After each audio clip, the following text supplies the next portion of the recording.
Lahaina is still considered unsafe for people after the fires, and you can understand why. Some air quality experts say the toxic environment from the fire could impact Lahaina for the next several years.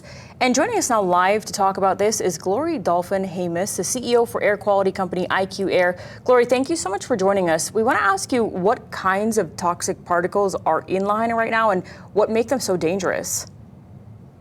Well, what makes them particularly dangerous is that these particulate matter really consist of a toxic substance called black carbon and also dark brown carbon. These substances are toxic and are cancer causing, actually. And what kind of effects could people see other than cancer in the short term and long term? Short term, you're looking at respiratory illnesses, but also there's a strong association with cardiovascular illnesses as well, and also a decline in cognitive function. So if some people have to go into that area, including search and rescue teams, what kind of protective gear should they be wearing? And even residents, some of them going back to their homes? They should definitely be wearing what's called an N95 mask, very different from the surgical mask. N95 actually protects the wearer.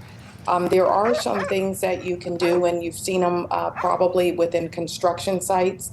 Lots of folks actually use a wetting down method in order to keep the particulate matter down. Now that, of course, is definitely has to be ensured that there will not be an impact to actually water being within that particular area. So you've got to really check with your local officials to see if that is a possibility to do that, as many construction sites do that, to keep the plume down.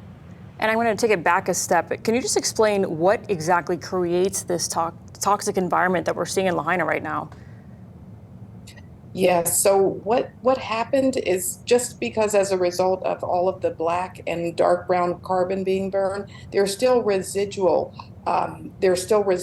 plumes that have a high potential when there are winds to really kick up. So we've got to actually watch the weather, we've got to watch the wind, and as there will be strong winds, this plume that is residual and left over has the potential to pick up and become what's called airborne or aerosolized.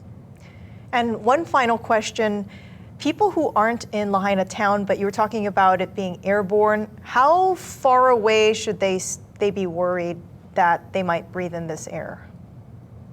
Oh, so that's very difficult to say. You actually need to watch the air quality very carefully, because the air quality and weather goes hand in hand, depending on what's called prevailing winds, and also depending on the speed of these prevailing winds. You could be as far as actually the mainland, and you could actually still inhale some of the smoke, and that is really factual, and that's something that's documented, as we've seen in the Gulf of Mexico and Texas, that there's actually sub-Saharan dust that's still inhaled. So it's hard to say exactly how far away you need to be, but what is important is to actually watch the air quality, watch out for what's called AQI, and monitor your hyperlocal AQI, so that you're aware what the real-time air quality actually is from a measurement perspective.